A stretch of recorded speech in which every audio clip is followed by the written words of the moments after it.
Hi friends, എന്തൊക്കെയാണ് വിശേഷം? എല്ലാവരും സുഖമായിട്ടിരിക്കും. നമ്മളുണ്ടാക്കുന്ന ഒരു പൊട്ടാറ്റോ മസാലക്കറിയാണ്. അതായത് തേങ്ങ വറുത്തരച്ചുള്ള ഉരുളക്കിഴങ്ങ് കറി. അപ്പോൾ നമ്മൾ അതിനായിട്ട് കുറച്ച് ഉരുളക്കിഴങ്ങ് ചെറുതായിട്ട് കട്ട് ചെയ്തെടുക്കുക. കൂട്ടത്തിൽ കുറച്ച് വെളുത്തുള്ളിയും കുറച്ച് പച്ചമുളകും കീറിയിട്ടിട്ട് മഞ്ഞൾപ്പൊടി ഉപ്പും ചേർത്തിട്ട് നന്നായിട്ട് വേവിച്ചെടുക്കുക. പിന്നെ ഇതിനകത്തേക്ക് നമുക്കൊരു അരപ്പ് ചേർക്കണം. അതായത് ഞാൻ മഞ്ഞൾപ്പൊടിയൊക്കെ ചേർത്ത് കൊടുത്തിട്ടുണ്ട്. ആവശ്യത്തിനുള്ള വെള്ളവും ചേർത്തിട്ട് ഇത് വേവിച്ചെടുക്കാം. നമ്മൾ പിന്നെ ഇതിനകത്തേക്ക് ഒരു അരപ്പ് ചേർക്കണം. അരപ്പെന്ന് പറയുന്നത് തേങ്ങ പുളിക്കുണ്ട്, കുറച്ച് തക്കാളിയോട് ചേർക്കണോട്ട് അത് പറയാൻ മറന്നു. പുളി വേണമെങ്കിൽ ചേർക്കാട്ടത്. കുറച്ച് തേങ്ങയും അതിനകത്ത് ഞാൻ ഇട്ടേക്കുന്നത് സവാള, കുഞ്ഞുള്ളിയും വെളുത്തുള്ളിയും കറിവേപ്പിലയും പിന്നെ ഗരം മസാലയും പെരിഞ്ചീരകവും മല്ലിപ്പൊടിയും മുളക് പൊടിയും ഒക്കെ ഇട്ടിട്ട് വറുത്തെടുത്തിട്ടുള്ളൊരു തേങ്ങയാണിത്. ഇതിന് വീഡിയോ മിസ്സായി പോയിട്ടുണ്ട്. അപ്പോൾ നന്നായിട്ട് അരച്ചെടുക്കണം. ഇതാ നമ്മുടെ ഉരുളക്കിഴങ്ങ് ഒരു ഇതും വെന്ത് വന്നിട്ടുണ്ട്. അപ്പോൾ നമുക്ക് നേരത്തെ എടുത്ത് വെച്ചിട്ടുള്ള തക്കാളി ചേർത്ത് കൊടുക്കാം.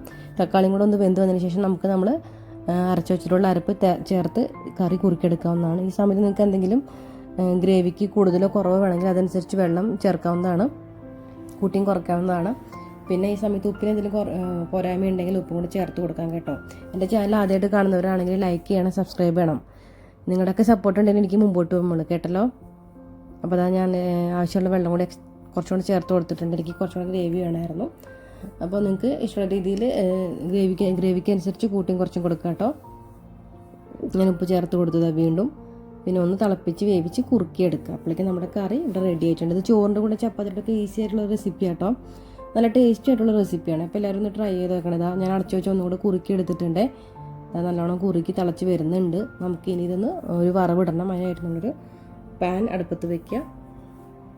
പാൻ ചൂടായി വരുമ്പോൾ വെളിച്ചെണ്ണ ഒഴിക്കുക. വെളിച്ചെണ്ണ ഒഴിക്കുന്നുണ്ട് എപ്പോഴും നല്ലത്. കാരണം എപ്പോഴും നമ്മൾ നാടൻ കറികളൊക്കെ ഉണ്ടാക്കുമ്പോൾ വെളിച്ചെണ്ണ ചേർക്കുന്നതാണ് നല്ല ടേസ്റ്റ് ഉണ്ടാവുക. അപ്പോൾ നാട്ടിൽ നിന്ന് കൊണ്ടുവരുന്ന വെളിച്ചെണ്ണയാണെങ്കിൽ അങ്ങനെ, അതല്ലെങ്കിൽ നമുക്കിവിടെ നല്ല ഫ്രഷ് വെളിച്ചെണ്ണ കിട്ടുമെങ്കിൽ അങ്ങനെ.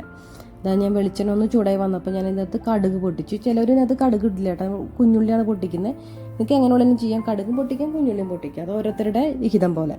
ഇതപ്പോൾ ഞാനിവിടെ കടുക് ഇട്ടിട്ടുണ്ട്. കടുക് ഒന്ന് പൊട്ടി വരുമ്പോൾ നമ്മൾ നേരത്തെ നോർമലി എന്താണ് വറവിടുക അതിൻ്റെ സെയിം സാധനങ്ങൾ തന്നെ വറ്റൽമുളക് ഇട്ട് കൊടുക്കുക, കറിവേപ്പില ഇട്ട് കൊടുക്കുക. ഇത് നന്നായിട്ടൊന്ന് മൂത്ത് വരുമ്പോൾ നമ്മുടെ ഈ കറിയിലേക്ക് ചേർത്തിട്ട് ചൂടോട് കൂടി ഉപയോഗിക്കാം. നല്ല ടേസ്റ്റാണ്. ചപ്പാത്തിയുടെ ഒക്കെ ഉപയോഗിക്കാം കേട്ടോ. അപ്പോൾ എല്ലാവരും ട്രൈ ചെയ്ത് വെക്കണം. അപ്പോൾ എന്നെ സപ്പോർട്ട് ചെയ്യണം. Thank you. ബൈ.